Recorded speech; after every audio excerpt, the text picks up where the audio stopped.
Good afternoon. Welcome to New America. I'm Peter Bergen. I run the Global Studies program here. We're going to start right now. We're going to have a very interesting discussion of how the Academy can better connect with policymakers and the media. And that discussion is going to be led by Michael Desch. And then Paul Avey and Peter Campbell and Susan Peterson are also going to speak. Paul is Assistant Professor of Political Science at Virginia Tech. Peter is Assistant Professor of Political Science at Baylor. Michael Desch is a Professor and Director of the International Security Program at the University of Notre Dame. And Susan Peterson is the Professor and Director of the Institute for the Theory and Practice of International Relations at William & Mary. So I'm going to turn it over to Professor Desch to start.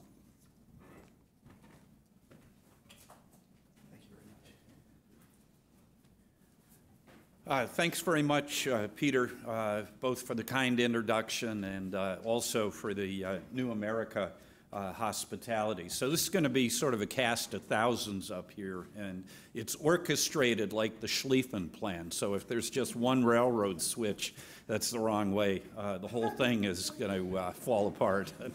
We have to sign the Treaty of Versailles. In any case, I want to just give you a little bit of a framing or overview of the project. And I think it's fair to say that, in principle, there's lots of interest among scholars, particularly scholars of international relations, in being policy relevant. Our colleagues at William & Mary in the TRIP program published a piece summarizing some of the results of their regular IR faculty surveys, and in 2011, they had concluded that about 92% of the people that responded to their survey thought that there should be deeper and broader links between the academic and policy communities. Also, there's lots of evidence that policymakers are, at least in principle, interested in what the ivory tower could bring to policy debates. Bob Gallucci, who was an Assistant Secretary of State, among other things. Joe Nye, who served in the intelligence community, the DOD, and the White House. And most famously, Nick Kristof, the New York Times columnist, have all said, boy, it'd be great if scholarly work were more relevant in the area of international affairs. And in fact, and here's the shameless self-promotion, I've got a new book coming out just in time for Christmas, sized to fit in stockings or Hanukkah boxes, that with the euphonious appellation of The Cult of the Irrelevant, that tracks the waxing and waning of scholarly engagement with national security policymakers from the First World War to the present. And basically the evidence is overwhelming of both the demand and, upon occasion, the brokerage working. But there's also, and this is going to be sort of the core or the heart of what we're talking about, a general sense that despite goodwill on both sides, at Catholic University we'd say the spirit is willing, but the flesh is weak. It's not all that it could be. And in fact, there is something of a gap between the policy worlds and the academic world. So the question is really, what's the magnitude of this gap? What are its causes? And most importantly, what are we going to do about it? Now, the four of us are all here together because we're joined at the hip through a larger series of projects under the Bridging the Gap portfolio at the Carnegie Corporation of New York. And I want to thank Steve Del Rosso, who directs the Peace and Security Program. He's been the rabbi for Bridging the Gap for many, many years. And so what we'll do is Sue and I are going to talk about the supply and demand side, what policymakers want and what scholars are giving them. And then Peter Campbell is going to talk about a very interesting project that he has done to rank all the top 50 political science departments in the United States on a wide variety of metrics, including 8 or 9 different metrics of policy relevance. And then finally, my colleague Paul Avey from Virginia Tech is going to talk a little bit about a project that he and I are involved in that's seeking to gauge whether blogs and other new media could constitute a bridge over this gap between the policy world and the ivory tower. So I'll turn it over now to Sue Peterson. Thanks, Mike. I will try very hard not to be the one that takes the train off the tracks.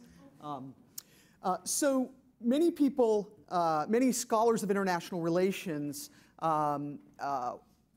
want to do research that is useful to policymakers. In fact, many IR scholars think that they're doing research that is useful to policymakers. But the real test of whether academic research is policy relevant, of course, is whether or not policymakers think it's useful to them.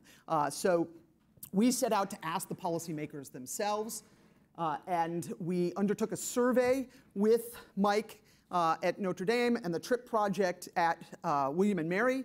We asked scholars about the usefulness of various social science arguments, evidence, and methods to their everyday work in government. In 2017, we conducted a survey of all policymakers at the rank of assistant director or above who'd served between 1993 and 2016. And we covered three main issue areas: national security, international trade, and development. And we surveyed over 3,500 people, and we had a response rate of 18%, which is pretty good considering, which is very good considering that we were asking policymakers about their work in government. Okay, what I'm going to talk to you a little bit about today, I have a handful of slides. I'm just going to present a small slice of the data from that survey. It's a huge survey, and so as not to take the train off the tracks here, I'll just talk about a few pieces of data from that, a few sets of results from that survey. What you see here is the question that we asked of scholars, of policymakers, how often they use academic arguments and evidence in their work. And I think two things really should jump out from this slide. The first is that policymakers use academic research, and they use it fairly often. 26%, if you combine the trade, security, and development folks, 26% of all of our respondents said they use it every single day, and a total of 48% said that they use academic research at least a few times a week. The second thing that should jump out, though, from this slide is the variation across the issue areas, right? And particularly, and you'll see this as the slides go on, that national security policy officials stand out from the trade and development policymakers. Here you see that security officials report that they use academic arguments and evidence less frequently than their colleagues in trade and development. So for instance, trade officials say that responded that they use academic research, that 52% of them use academic research on a daily basis, compared with only 21% of security scholars. Next, we asked policy officials not how often, but how they use that academic research in their work. And as you can see here, perhaps not surprisingly, most of them answered that academic research is much more likely to provide the intellectual background or framework for their work than it is to apply directly to a specific component of their work for the government. But again, we see a difference here between security on the one hand and trade and development officials on the other hand, with security officials being far less likely to say that academic research applies directly to specific components of their work. We also asked policymakers about the usefulness of various ways of conducting social science research. What we hope to get at here, among other things, was the argument that quantitative research is less useful, and this is sort of an argument that is made in the literature, that quantitative analyses are simply less useful to policymakers in their work. Well, I'll get back to that in a second. We see a number, I think, a number of patterns here. What you see in the yellow on this slide, we've combined respondents who said that these particular methodological approaches are either very useful to their work or somewhat useful to their work, whereas the red combines not useful at all and not very useful. The first thing I think that stands out is that, and perhaps not surprisingly, policymakers find policy analyses to be useful to them in their work. They also find contemporary case studies and, to a lesser extent, historical case studies to be useful to their work. The other thing that stands out, I think, even more is what they don't find useful here. So look for the red, right? Formal models, mathematical models, and theoretical analyses are not particularly useful to the folks who responded to our survey. But if you take a look at the top at the responses for quantitative analysis, contrary to the conventional wisdom, 75% of respondents across the three groups say that quantitative analyses are either very useful or somewhat useful to them in their day-to-day work in the government. Sorry, one more thing I just realized. We see again a difference across the issue areas, with security scholars being less likely to say that mathematical approaches, including both formal models and quantitative approaches, are useful. So security policymakers are less likely to find those useful to them than trade officials and development officials. And I'm just skipping that slide because Paul's going to talk about it. So next, we asked policymakers what the major obstacles were to them of using academic research in their day-to-day work life. A lot of ink has been spilt on the gap between the academic and policy communities of international relations, and a lot of that ink that has been spilled is to say that the academy is responsible for it, that the nature of social scientific research makes it not very useful, not very relevant to the work that policymakers do. What we find here is that policymakers certainly share that, but they also say, if you can see down at the bottom, the number one most significant obstacle that policymakers said that exists to them using academic research, the number one obstacle is simply that they do not have enough time in their jobs to consult expert advice and scholarly research. They also, of course, find that academic work tends to be too abstract and, not surprisingly, that it is not timely. That's a not uncommon critique of a profession in which it can often take years for something to be published as an article or a book. What they don't say, at least in large numbers, is that quantitative analysis is a significant obstacle. 29% of respondents across all three categories said that this was a very significant or a somewhat significant obstacle to them. Now, it's not that 29% is a small number. It's not that it's unimportant. It's simply that it is the least important. Policymakers tell us this is the least important obstacle to them on this list.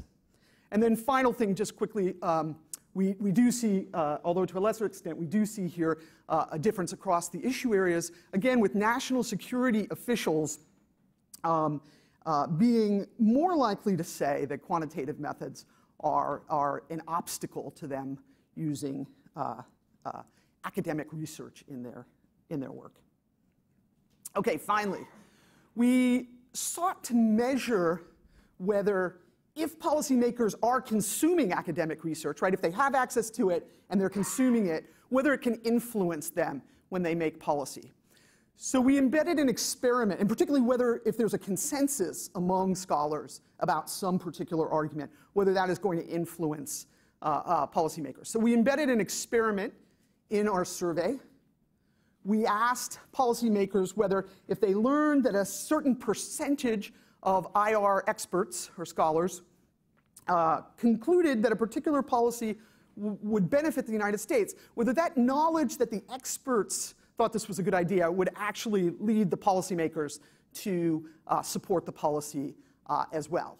And we randomly assigned respondents to one of three treatment groups.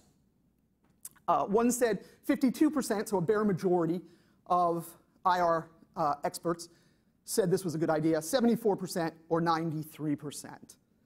And the results of that experiment are encouraging for our ability to bridge the gap between the academy and the policy community. What you can see here is the bottom set of bars are the results for the respondents who had the 52% treatment, right? So academics were fairly split, but a bare majority said, this policy is a good idea, you should do this. In that case, 27% of policy officials said, yes, that information would lead us to support that policy, would make it more likely to support that policy. But when you get up to the top set of bars there, where 93% of scholars support the policy, 77% of policymakers say, you know, that leads us to support that particular policy, right? So there's a fairly significant impact there. Again, though, we see a difference between security officials and trade and development officials, with security officials kind of requiring a larger consensus before they're willing to support the policy. They want to know that the overwhelming majority of scholars support it. Okay, let me just conclude very, very briefly by saying that our data on the demand side here from this survey suggests that academic knowledge does matter, that policymakers use social science research, and they use it fairly often. Although the role and the perceived usefulness of academic arguments, evidence, and methods differs considerably across the different issue areas. Again, across all issue areas, we see that academic arguments can, in fact, move the dial, right? They can, in fact, influence policymakers, although, again, security officials are more skeptical. And this matters, and I'll just end with this. This matters, this difference between security policymakers on the one hand and trade and development officials on the other hand matters because much of what we know or think we know about the gap between the academy and the policy world is informed by the experience and the arguments of national security policymakers and national security scholars. And what this data suggests is that we can't generalize necessarily from security to trade and development and perhaps to other issue areas, and that the nature and the size of the gap between those two communities may differ significantly. Thank you. Oh, thank you. Sue is a person of a naturally optimistic and sunny bent. And my naturally pessimistic, indeed dark view of human nature and all other things is shaped by the fact that I'm also a national security scholar. So if Sue highlighted the glass full part of the story, I'm going to talk a little bit about the empty part of the glass. And I'm going to talk based on a wide variety of different sources that have emerged or developed out of some things that we've done both together with the TRIP project and also by ourselves. First of all, we did a survey of deans of Association of Professional Schools of International Affairs, APSIA, these primarily MA programs in international affairs, to solicit their perspectives on what's being done in academic PhD programs with an eye towards whether that closes the gap or opens the gap.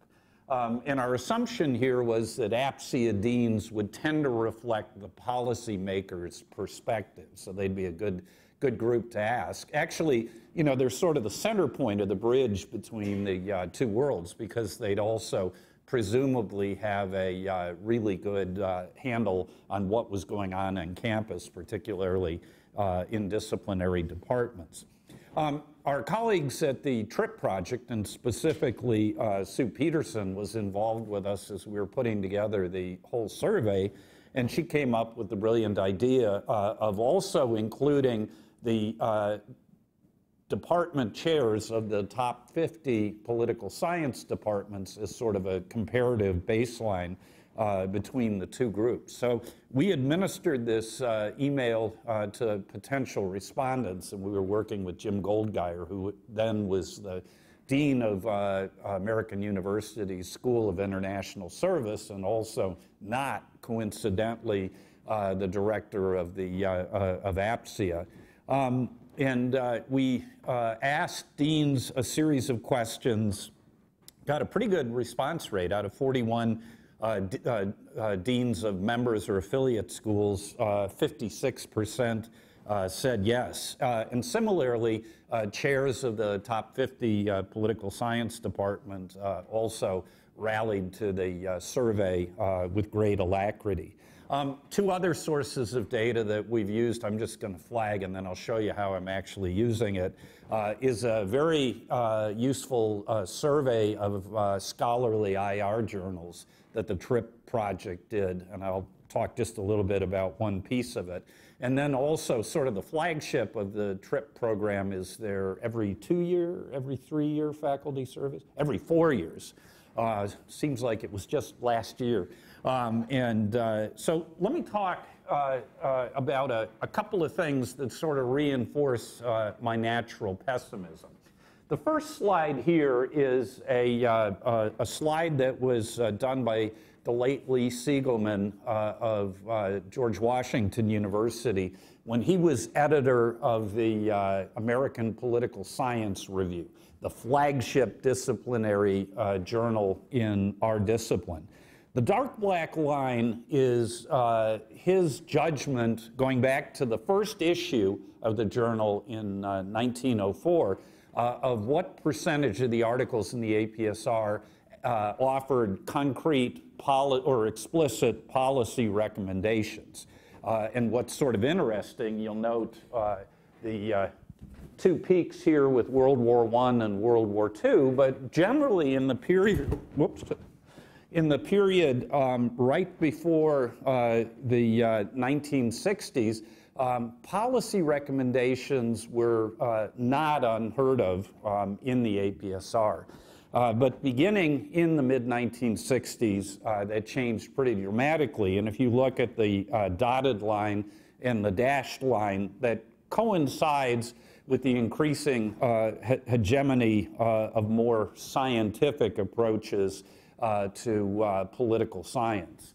That was replicated, or that finding was replicated by the TRIP Journal Survey, which also, as part of its survey, asked if leading IR journals, articles in leading IR journals, offered policy recommendations. And the orange line towards the bottom shows in the period between 1980 and 2014, you see that declining from an already low level of about 12% to much lower by 2014. And likewise, it coincides with the increasing percentage of those articles that use quantitative or formal modeling. Okay, so it seems to me that there is a relationship between the preferred methodological approaches of political science, and I'd argue more generally social science, and the willingness of scholars to offer policy recommendations. A second thing that I want to highlight is another finding from the TRIP faculty survey where they asked a question about what percentage of IR scholars do applied research. Now, why is this important? Well, it's important because the big dichotomy in academia is between applied work and basic research, okay? And basic research is work that's done for knowledge for knowledge's sake. Applied research is research done to deal with a concrete problem. I guess the sort of distinction in the natural sciences would be between physics and mechanical engineering, maybe. And what's striking from the TRIP data is that really consistently around a third, maybe a little more, of scholars say they're doing applied research, which means that 2/3 of us think that our primary raison d'etre is to do basic research. Now, this slide is a little bit complicated, and I don't want to talk through all of it, but let me just emphasize the last bar on the bottom. This is a question from the Deans and Chairs Deans and Chairs survey, and we asked the Deans and Chairs a series of questions to sort of suss out what they meant by policy relevance. Contract research conducted on behalf of the government, work that's written to appeal to policy practitioners, work that informs public debate, basic research with explicit policy recommendations, and then basic research without explicit policy recommendations. And two takeaways. One is there's a lot of basic overlap on these responses between the deans and chairs. Where you see the largest gap here, and a gap in favor of chairs, is there's a lot more optimism among political scientists, academic social scientists, that basic research somehow, through some process of trickle down or bubble up, will produce work useful to policymakers. Conversely, deans are more skeptical of that proposition. And in fact, in the book I shamelessly plugged, I look at this in great detail, and you find a consistent theme in discussions between policymakers and not only social scientists, but also natural scientists, a long-standing tension between basic and applied research, with policymakers supporting the latter and scholars being inclined towards the former. Okay. Finally, I just wanted to show you very quickly the results of another question we did, which is asking the top 50 political science chairs what are the things that count for advancement of your faculty, and particularly your young faculty. And of course, the baseline, the gold standard, was the peer-reviewed academic article. And you'll see that books on a top university press also are an important part of the promotion and tenure process. But what's interesting after that is the relative lack of salience among some of these other things, including an article in a top policy journal, an op-ed in a national newspaper, a blog post, being on TV, testifying in front of Congress. So there is, I think, and these are just the sorts of things, if you remember Sue's earlier slide, particularly brevity of presentation and timeliness and things like that, that the most important things that we do in the academic guild are probably, in some important respects, disconnected with what the policymakers need. So just to sum up my dyspeptic view on this section, there seems to be something of an inverse relationship between the cutting-edge social science techniques and at least willingness to engage policy by giving policy prescriptions. Now, one could argue that there are other and better measurements of policy relevance, so we could certainly talk about that. Secondly, the hegemony of basic over applied research remains strong, certainly in the discipline of political science. I think it's much broader, including the other social sciences and also the natural sciences. This trickle-down thesis is what I think reassures a lot of us in the academy that if we do basic research, that eventually it will somehow find practical applications, although how that will be the case, we've sort of under-theorized, and some of the mechanisms that we count on to do that have turned out not to be so reliable on that score. And then finally, it really, I think, is this basic versus applied research issue that's really the crux of the disconnect between the two worlds. So, Peter?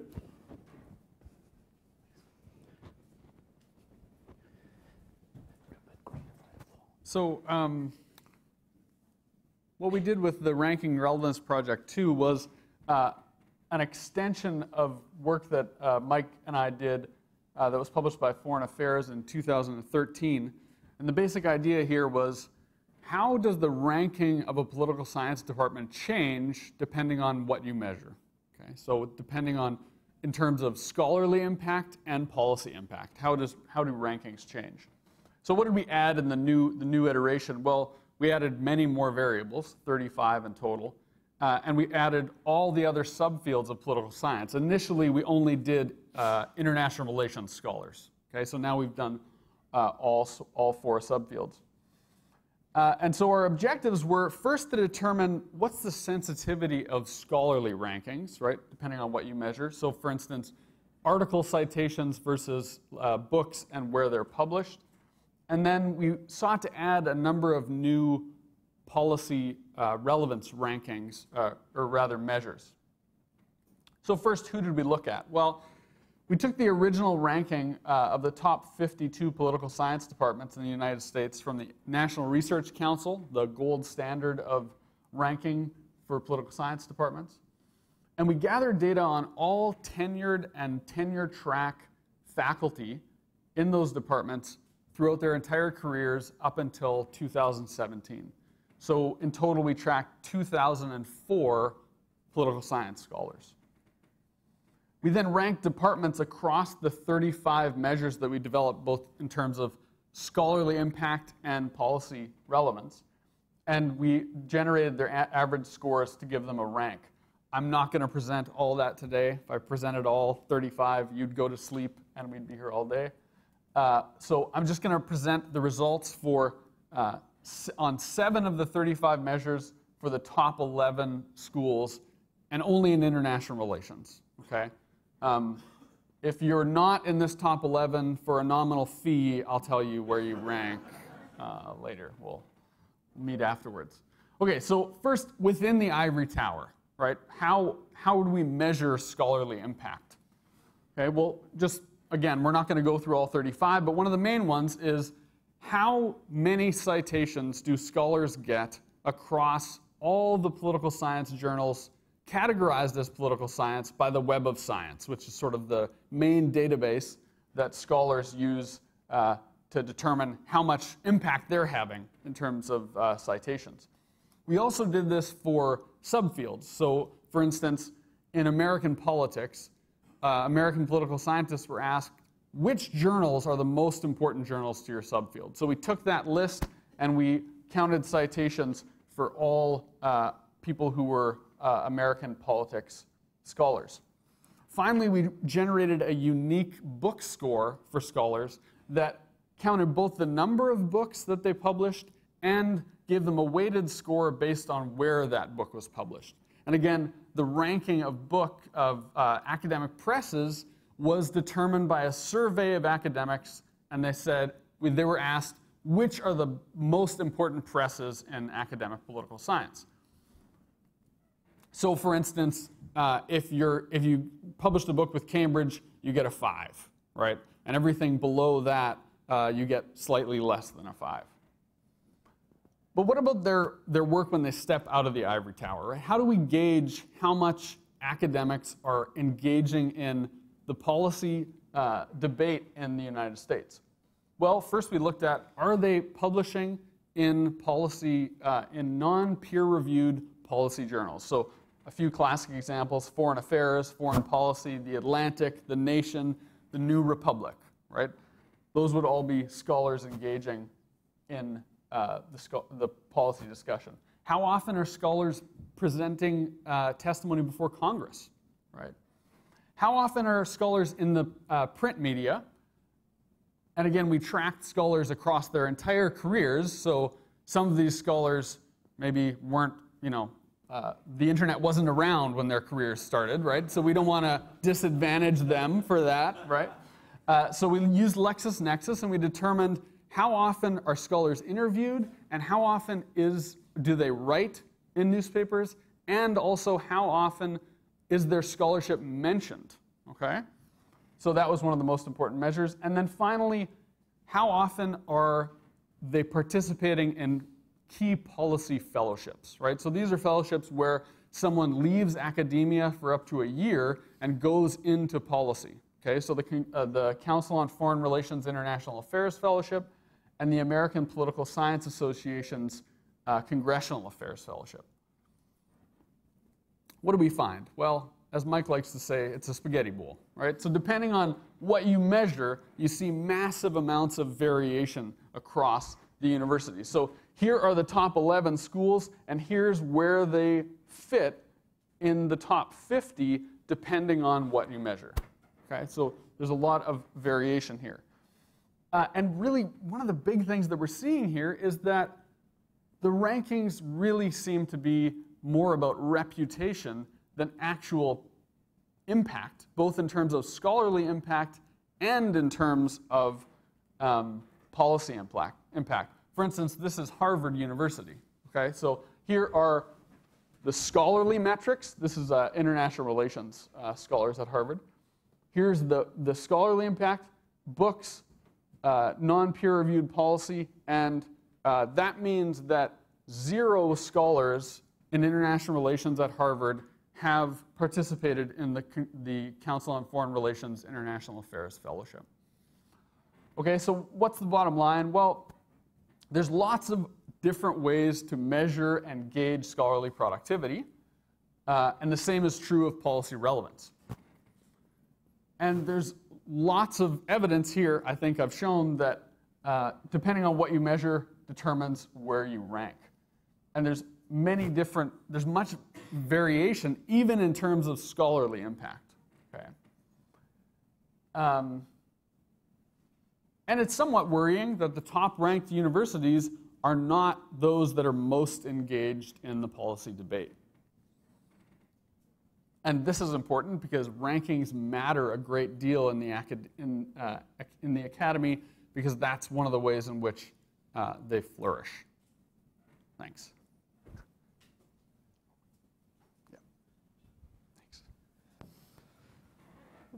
Well, thank you to everyone for coming out today. I'm very cognizant here at the end that I'm all that's standing in the way of discussion, so I'll try to keep my remarks brief as a result of that. What I'm going to talk about is the portion of our project that looks at the role that blogs and new media, and for simplicity, I'm just going to call them blogs for the rest of the time, but if anyone knows, sometimes doing that can get hair raised. So I'm talking about other forms than just blogs here. In bridging the gap between academics and scholars, or academics and policymakers and the broader public. And these should have a lot of advantages because they address a lot of the pathologies that people put forward as obstacles towards this sort of engagement, right? They're short and they're written in plain English. You don't have to slog through 30 pages of jargon to get the meaning of what this is saying. They're generally open. Any of you can get access to a lot of these right now on your phones, whereas articles are typically gated. Books may be buried in a university library. You're never going to find them. And they're timely. Right? It doesn't take a year of peer review and revisions and then months of copy editing. A scholar can approach an editor, and the post can be up later that week, if not that same day, depending on your relationship with the editor. On that. Which puts forward a new pathway or new model for relevance that is typically presented inside political science and among IR scholars here, which is continue to do the rigorous research. Do what you're doing, write the book, write the journal article, but then on top of that, translate, summarize those findings, pull out the policy recommendations, and put them on these medium, and you will influence the conversation that way. Right? And we want to know how well has that worked so far, and how can we sort of maximize the utility going forward. And so to get at that, we have 2 sets of data, the Policymaker survey, which you've heard a little bit about, and I'll talk about some of the results to that. And then what we're calling a new media data set, where we partnered with 5 different websites, and as a condition for participation, we agreed to anonymity, so I won't be able to use proper names with these. But we embedded a very simple code on their pages. And if you went there during this period, you wouldn't know it was there. It was invisible to visitors. But we recorded site visits for a 6-month period in 2017. During that period, there were more than 13 million total hits. I looked last week. I think the most downloaded articles at the top IR journals were somewhere around 15,000. So this is more visible on this. And we could use the information we gathered to code whether the visitors were coming from a government institution or an institution affiliated with a college or university based on the server blocks, as well as eventually, well, we're going through this now, geolocate these. Are these visitors coming from Washington, D.C., or are they coming from South Bend, Indiana, or Blacksburg, Virginia, where probably just academics visiting in those places on that, or the general public. Now, the one thing I need to flag, we couldn't do all this coding for mobile devices, which does pose some limitations. I could talk more about that in discussion, but we still think we got quite a bit of useful information. So starting with some of the results from the policy survey, the first takeaway is policymakers are visiting these sites. The top category there is never, and if you add up, though, the bottom 3 categories, more than half of policymakers say they were going to these types of sites at least a few times a month or more. So it is a potential outlet for influence here. That said, they tended to view these as less important than a number of other information sources. So blogs, strictly online news sources there at the top. Dr. Peterson put this graph up earlier on this. The key takeaways, a couple of things.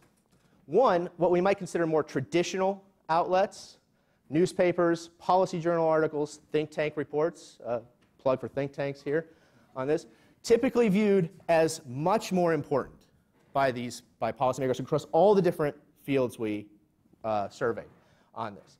The other thing I want to point out is these are viewed as slightly less important than scholarly journal articles.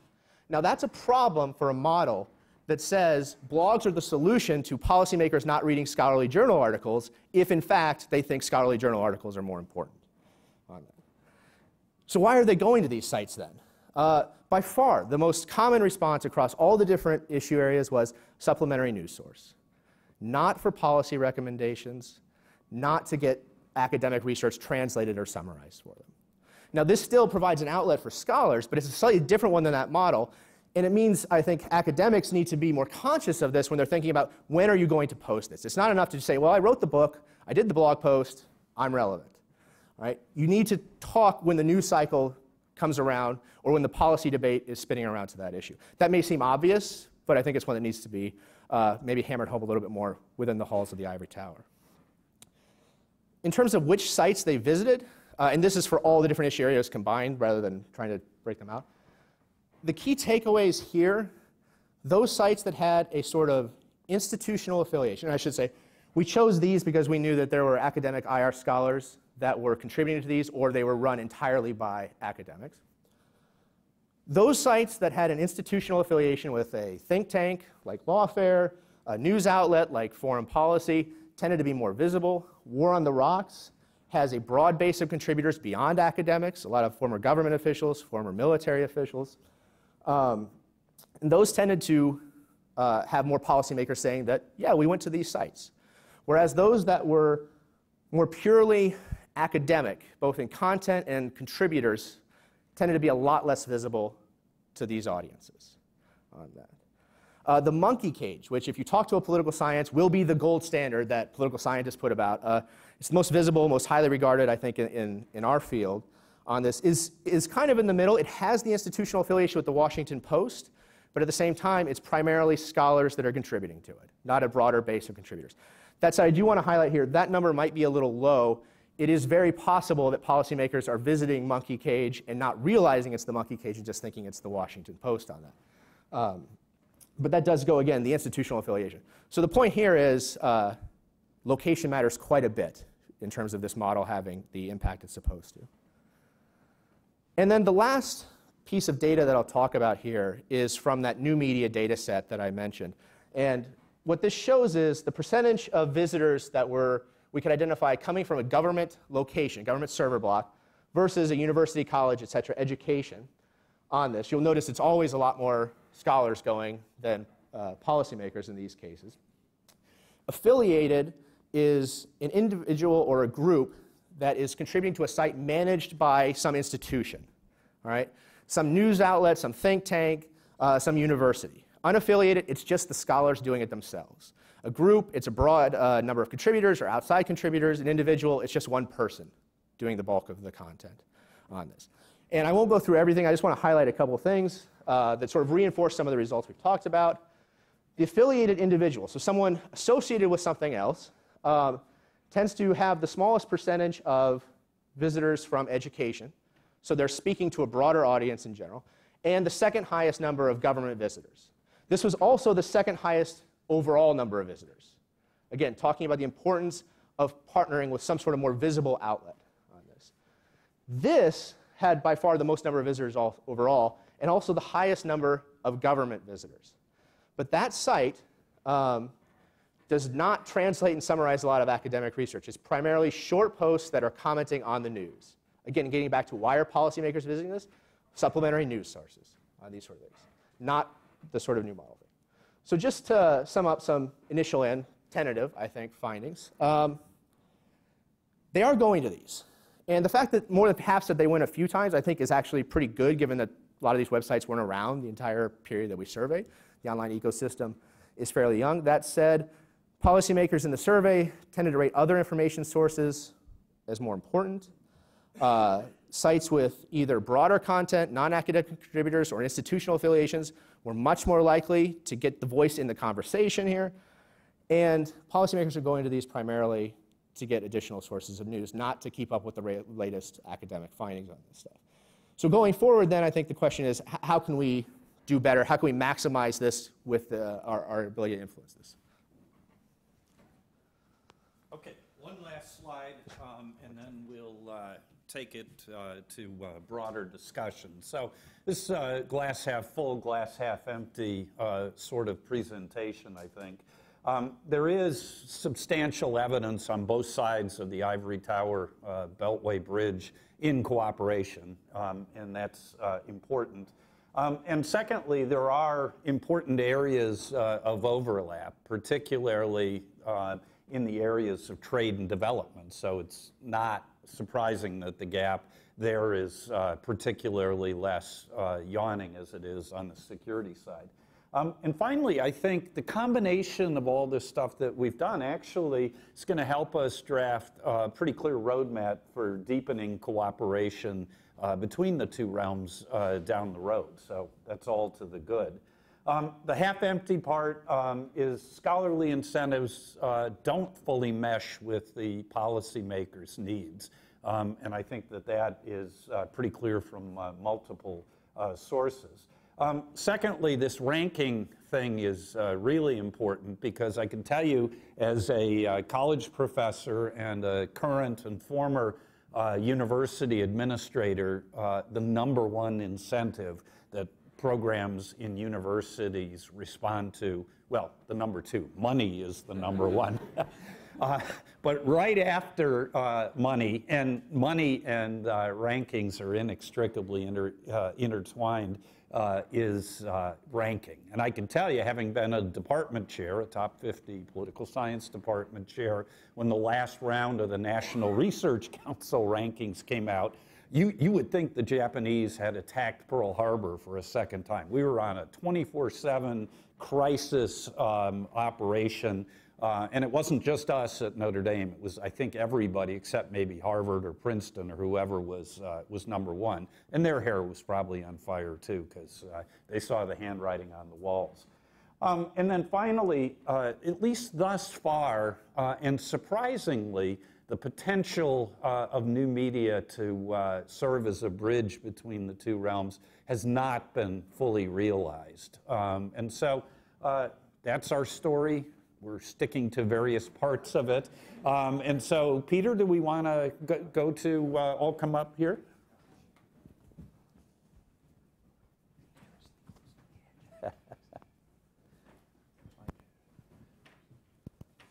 Well, thank you all for a very interesting presentation. I'm on the editorial board of scholarly peer-reviewed journals, Studies in Conflict and Terrorism, so I get a lot of submissions. And a lot of them are mathematically based, and they're completely meaningless, and I reject them because they actually make no sense, particularly when it comes to human activity. And I guess that's a way of asking a question which is, my subject area is terrorism. And when I do research, there's a quote from Kant that I often think of, which is, "From the crooked timber of humanity, not a straight thing is made," which I think is a great reminder to historians and social scientists and journalists that, we're all very individual, trying to make sort of these kind of mathematical claims about small groups of people, or, there's a broader problem, which is, I think, the very phrase political science or social science may be a little of a misnomer, since it makes claims that are not totally scientific. In the same way, this is not chemistry. And so, as I was listening to your presentations, one thing that I thought was missing was this question of the guild, the academic guild to which you all belong, and which has certain institutional norms. And one of the institutional norms, we have a number of fellows who come here out of the academy, and if they say, look, if I wrote a book in plain English, I would actually have a problem getting tenure, and I will not write that book till I get tenure. And this is a very common kind of refrain. So, it was a fascinating discussion, but I mean, is the very way in which the academy is sort of organized preventing the kinds of wider dissemination of important work to policymakers and the general public? Is that, because you didn't really kind of address that exactly, that question. Sue, do you want to take the first cut, or do you want me? Sure. Yeah, Peter, I think you're absolutely right that the norms, the standards of the profession are such that we're asked to do a particular kind of research and to present our research in a particular way. Yeah. I think that's right. It's a big part of the explanation for why we don't do more policy-relevant research, why such a low percentage of articles contain policy prescriptions, why we need to use certain methodological approaches to produce our research. So it explains some of the supply side, right? So it explains why there's relatively low levels of policy recommendations, why we use some of the more quantitative methods more often than not. I think it doesn't necessarily explain or explains less well the extent to which policymakers are taking up that information. They're not saying, at least not in as large a numbers as we thought they would, they are not saying that this research is not useful to us. But what's the selection bias in the people that, I mean, the kind of person who might answer a survey about this question might be somebody who actually pays attention to the questions you're interested in. I mean, how do you sort of deselect for that, or you didn't? That's a really good question. No, so we didn't specifically deselect for that. What we do is we survey everyone who's served in these positions. So you're right, a certain type of person may answer that. But increasingly, many of these positions, these people are trained within the same academic institutions as we are. Right? They may go through policy schools, they may go through political science departments, but that's increasingly widespread. And there's no denying, as Professor Desch said, I mean, there's Anne-Marie Slaughter, there's Joe Nye, there's there's plenty of examples of people who go from academia into the government and then back and forth. But I think the bigger question is, how influential are the ideas of political science in politics? Do we have a good answer to that question? I mean, you've made some tentative. Well, I think the answer is it depends. There are a number of things. I think especially with the results of the most recent Policymaker survey and this issue of the relative receptivity to quantitative results, which is different from the initial survey of national security policymakers that Paul and I did in 2011. I mean, two things could be going on here. One is just, what do you mean by quantitative evidence? Do you just mean like numbers, or do you mean sophisticated statistical analysis? And my guess is that that policymakers, especially even national security policymakers, are happy to use numbers.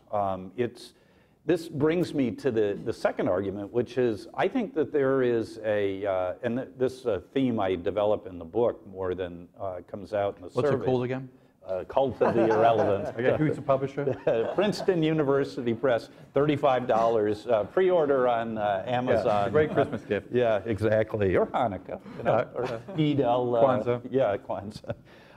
Is a logic of appropriateness. And so if you can demonstrate to a policymaker that whatever you're doing is primarily driven by the intrinsic importance of the practical problem, I think that their tolerance for sophisticated academic work will go up. Well, I mean, just give us some examples, recent examples of books that you think actually had a policy impact on policymakers. I mean, I'll throw out one that I think might have. I mean, it's hard to, but like Why Nations Fail was a serious piece of work that had a kind of, I think, very clear point.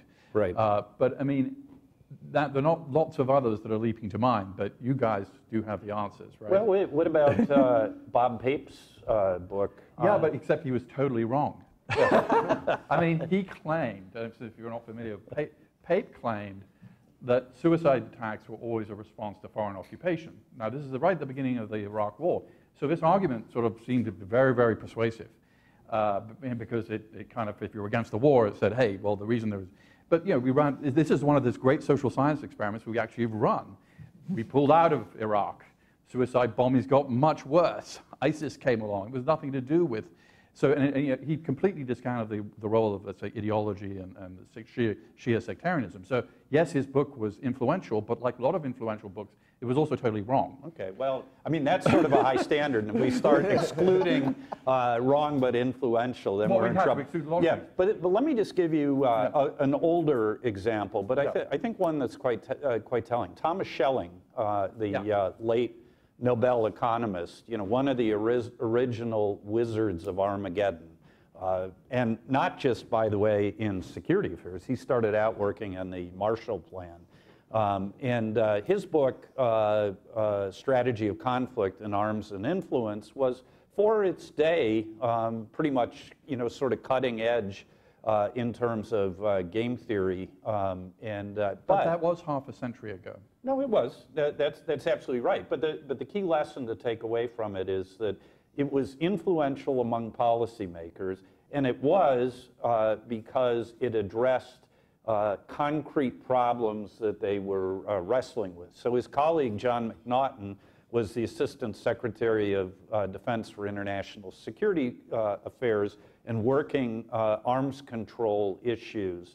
And it's very clear, you know, tracing the link between what Schelling was writing and what McNaughton was doing in terms of public statements and policies that were being, you know, that the Kennedy administration was advancing. Peter, why don't you jump in?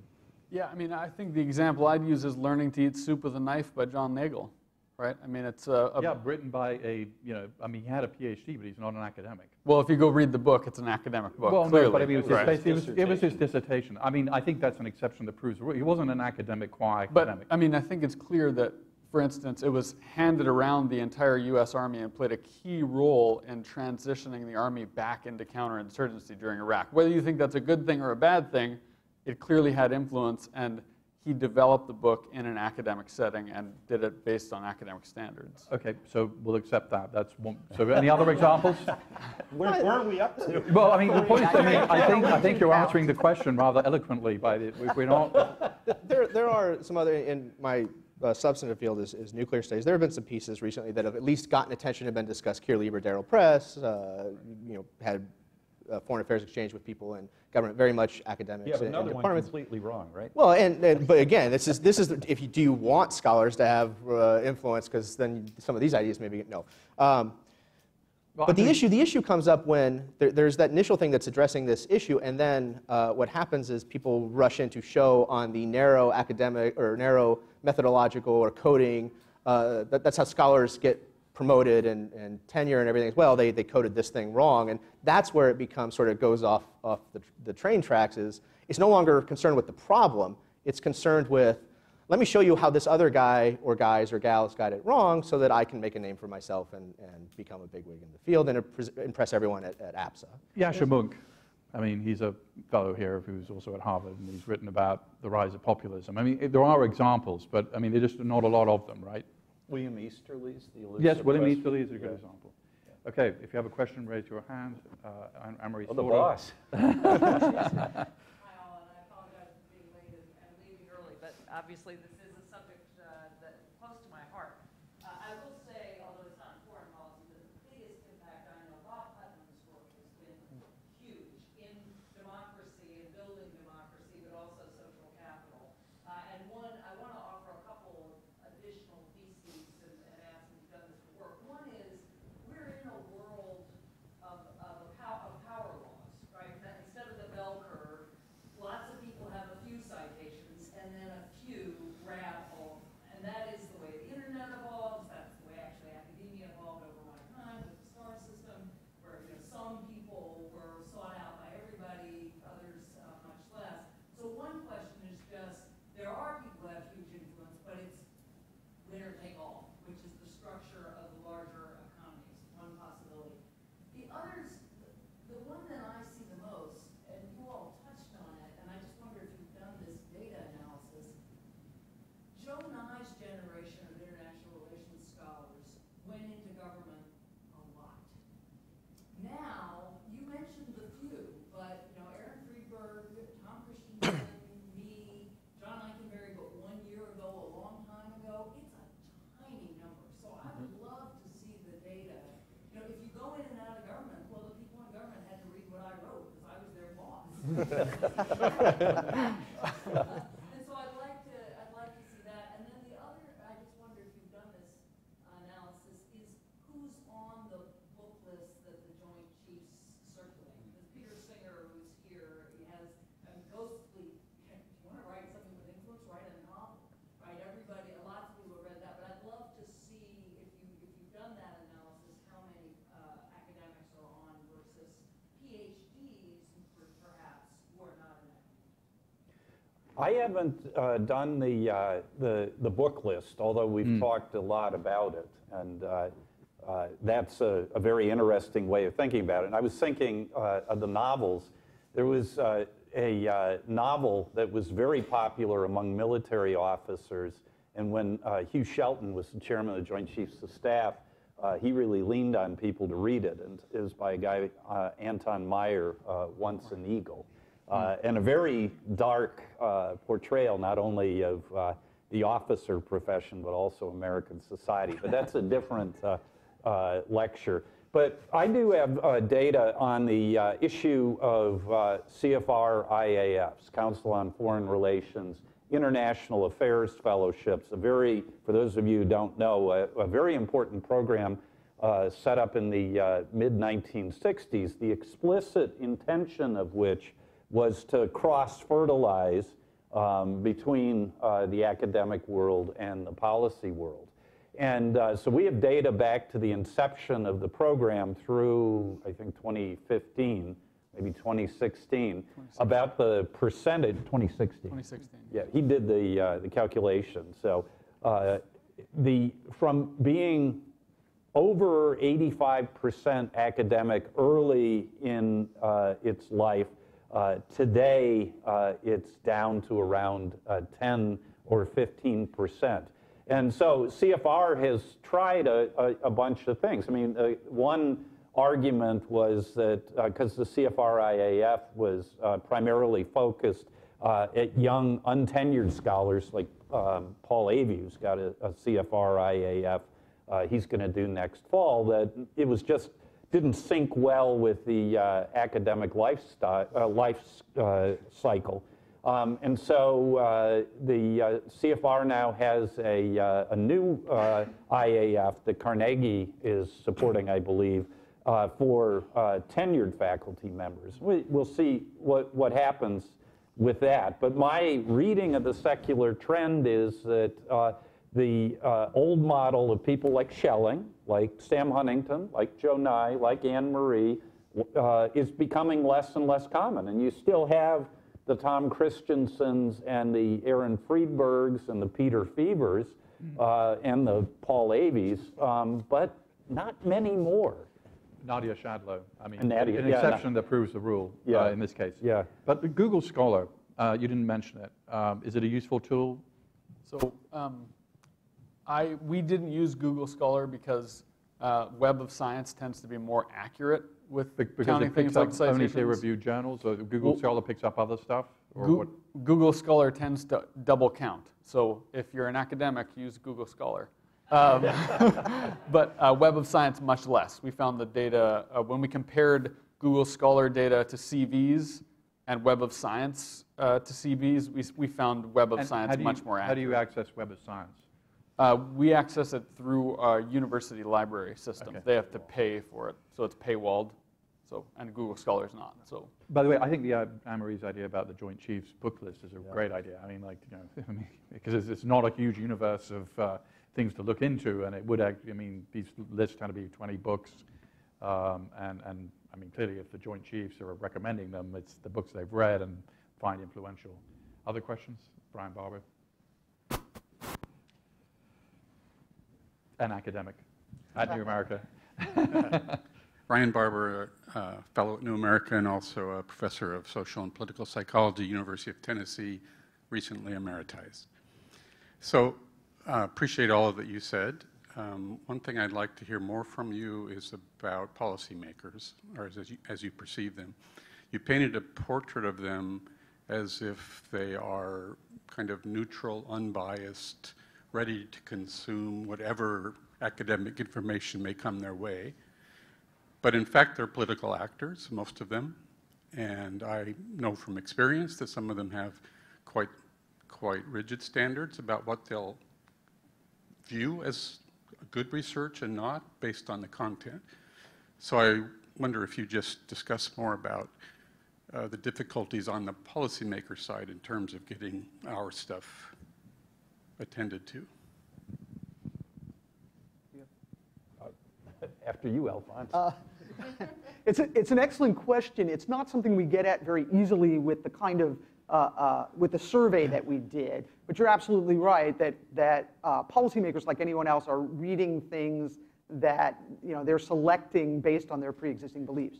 Now, we did ask survey respondents about their political beliefs, about their political ideology, and actually the respondents are fairly evenly split. We asked about economic beliefs about economic issues and about social issues. And they're fairly evenly split on economic issues, but on social issues they skew very liberal. We haven't actually done a lot of analysis yet with this to see how ideology affects their answers. This is pretty new data. But I think you're absolutely right that it's clear that we're, just like academics, policymakers are going to be reading things based on what their pre-existing interests are.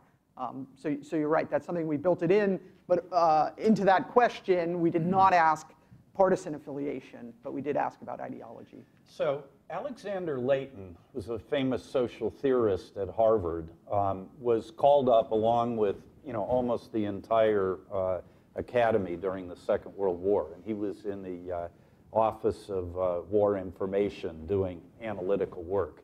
Now, in his memoirs of the period, it's quite interesting, because on the one hand, he was a little bit jaded. There's a famous quote about policymakers, not Anne-Marie, but most policymakers use a lamp pole the way the drunk, or use social science the way the drunk uses a lamp pole for support, not illumination. But on the other hand, Layton and the people that he worked with actually were quite influential in some important ways. And the most important thing that he did, he was involved in, was the design of propaganda strategy to deal with Imperial Japan. And there was a widespread view among the American public and among most high-level policymakers during World War II that the Japs were mindless fanatics, and the only way we were going to win the war was to burn down their cities. And of course, we tried that. But Layton and other social scientists actually investigated this question, including using very sophisticated surveys, at least for the time of Japanese POWs, and they concluded that this idea that the Japanese would fight to the death was, in fact, a gross oversimplification. And there were certain issues, and the one that they identified was the status of the emperor, that could be a leverage point. And they, went all out in pushing that, and they persuaded Assistant Secretary of State for Asian Affairs, Joseph Grew, and eventually U.S. policy shifted to that recognition against certainly the biases of most of the senior policymakers. So I think the latent story provides evidence both for your cynical view, but also I think for the view that under certain circumstances, social science can matter.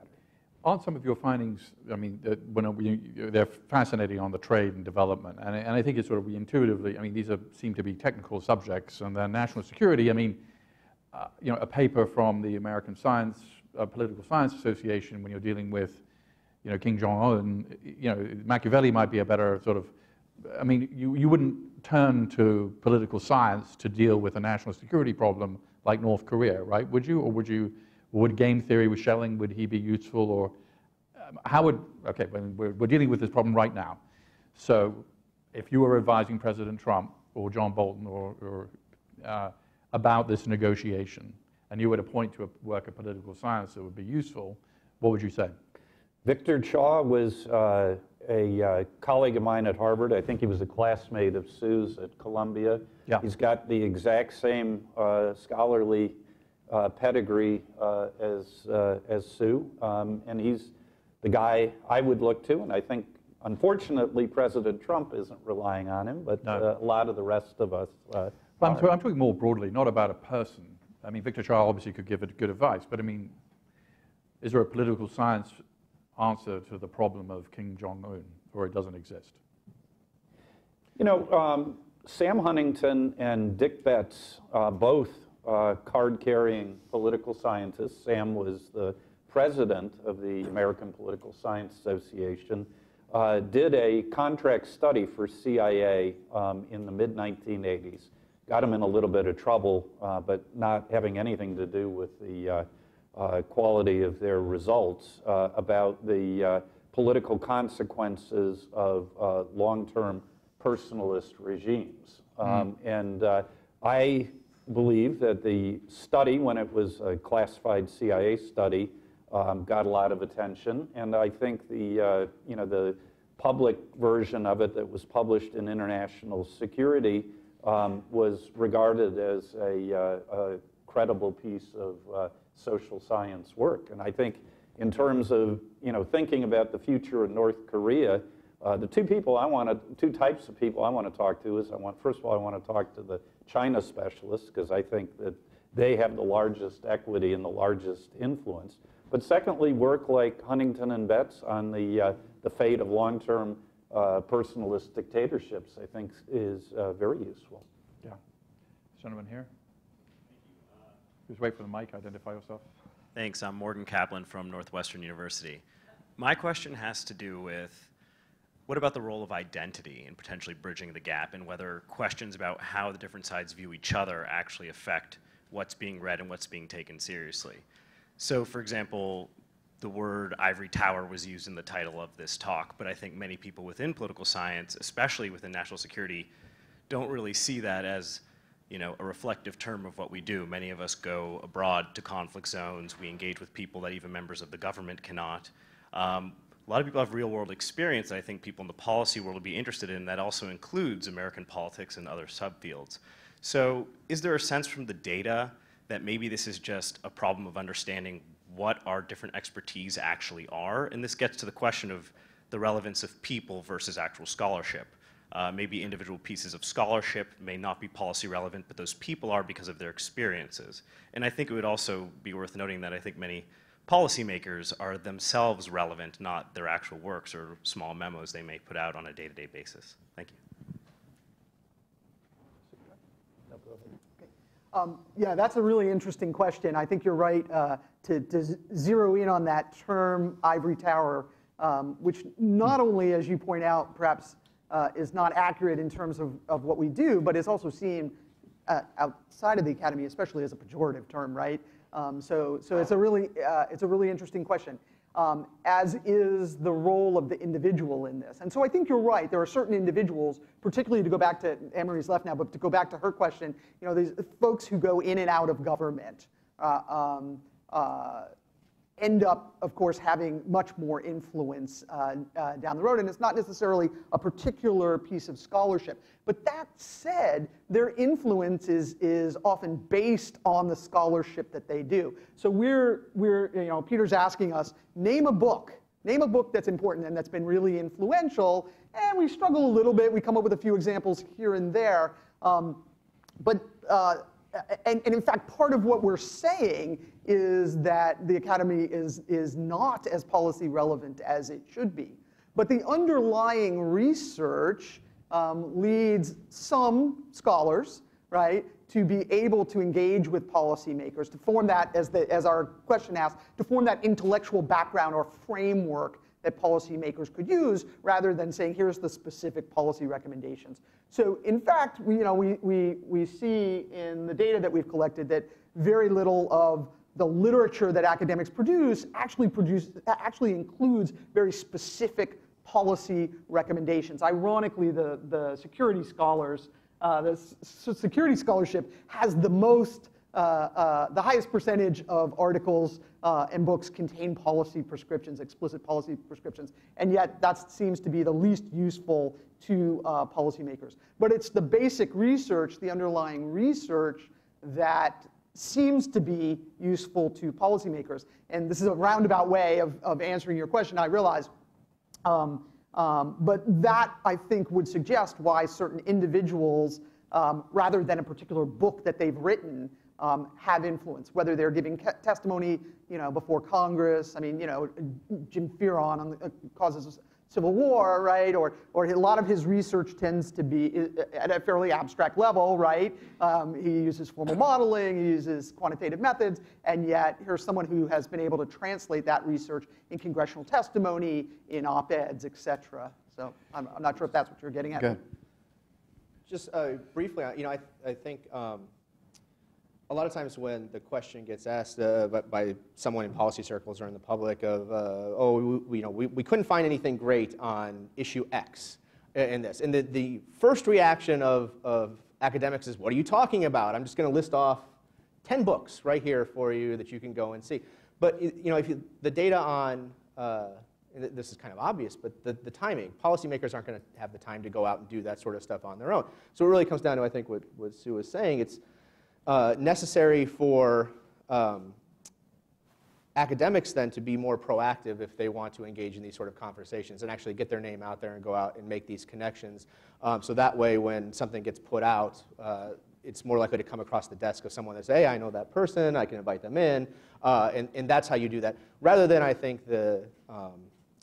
let's just summarize it a little bit, and then that'll make it summarize the books, and let's give a list of 10 books for them to read, and that'll solve the problem on this, because they're not going to do that, and I think the data that we have speaks to that. Yes.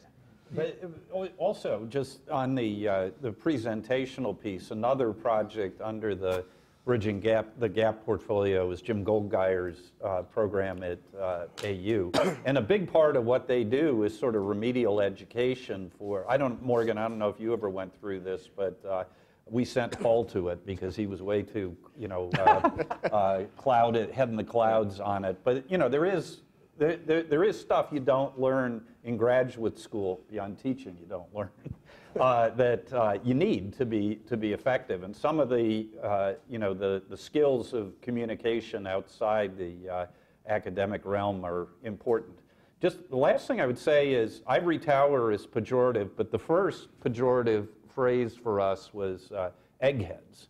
Remember Adlai Stevenson, and a lot of eggheads supported him and then went into the Kennedy administration. Really, you mentioned Peter Fever. This is a very concrete example of somebody coming from academia who had a very clear policy idea that had policy implications, because he said, as the war in Iraq was essentially being lost, Americans don't care about body bags. They care about losing, based on that was and that was true. I mean, the American public could tolerate body bags coming back, providing they were winning or not losing. That's a concrete example of policy maker coming into government. This lady here, with a specific idea which affected policy.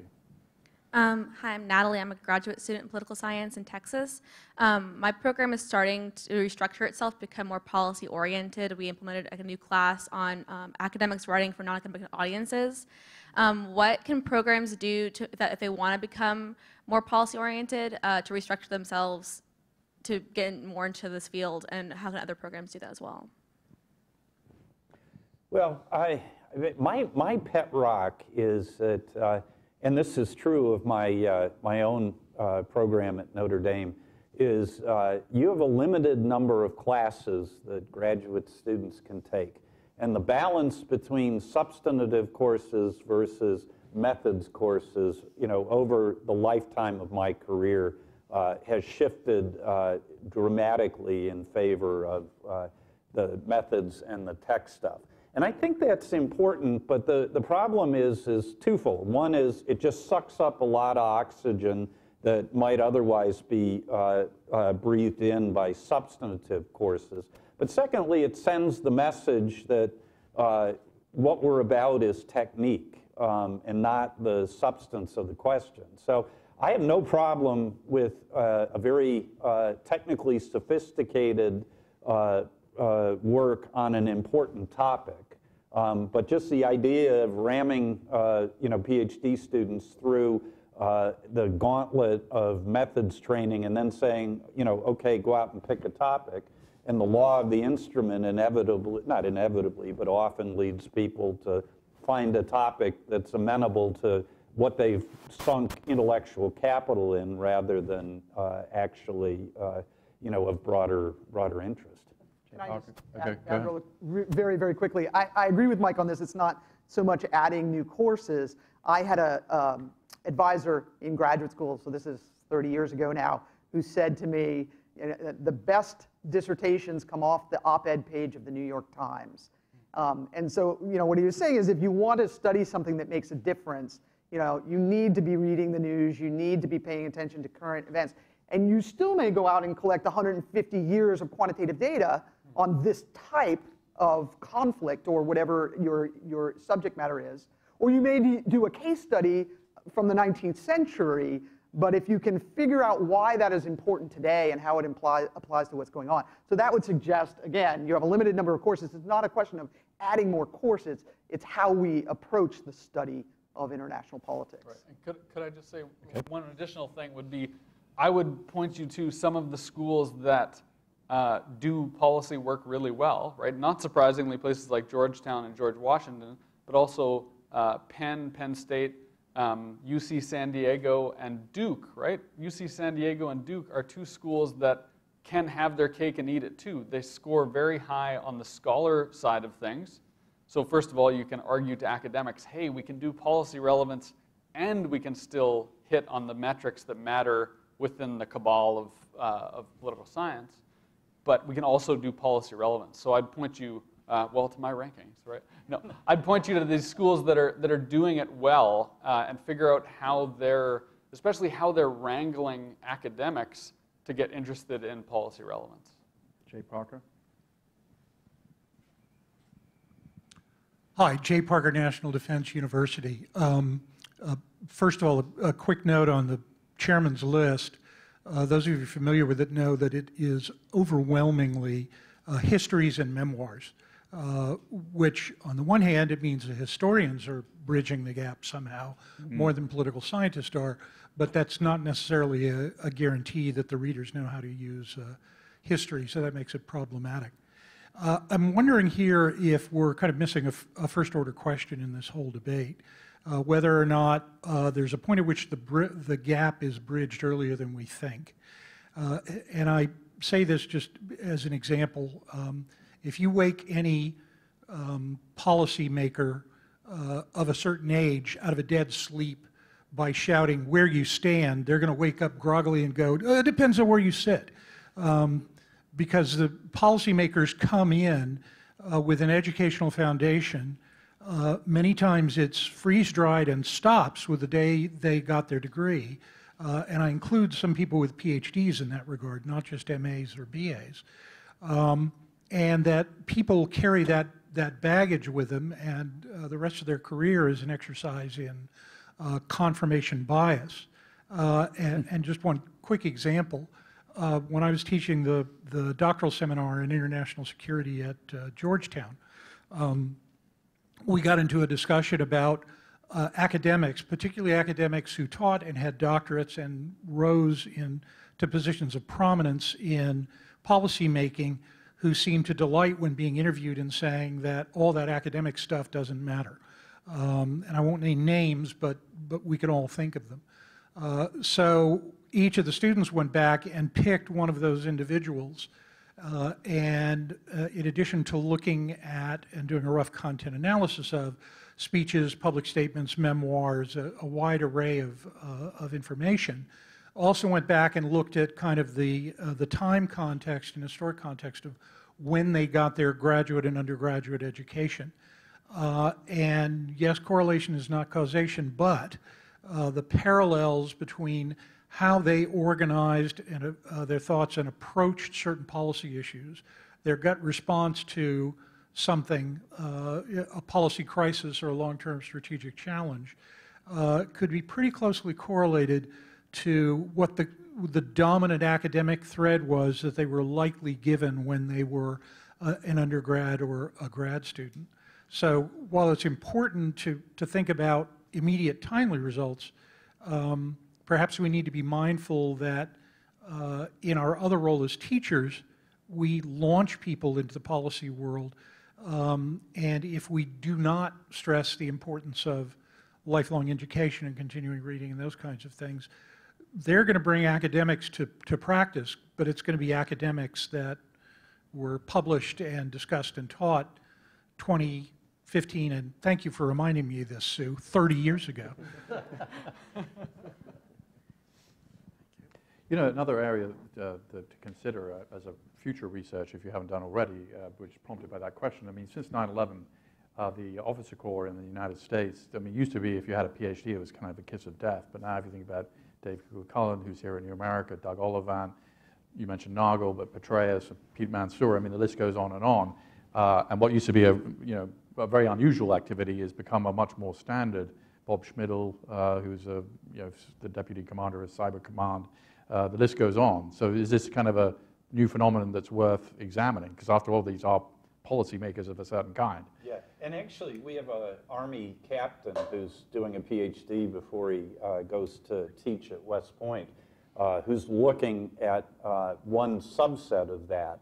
And he's got a lot of data about general officers, and is working on an argument about the impact of civilian education on the career track and fortunes of four-star officers. And again, it's a good news, bad news story, because the good news, I think, is that you're right. There are a lot more military officers, and we get a lot of them at Notre Dame, who are pursuing PhDs.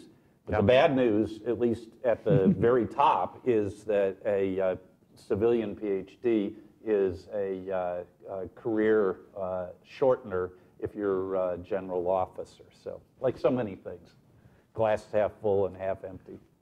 This has been fascinating. Thank you very much for this really rich discussion. Thank you. Thank you.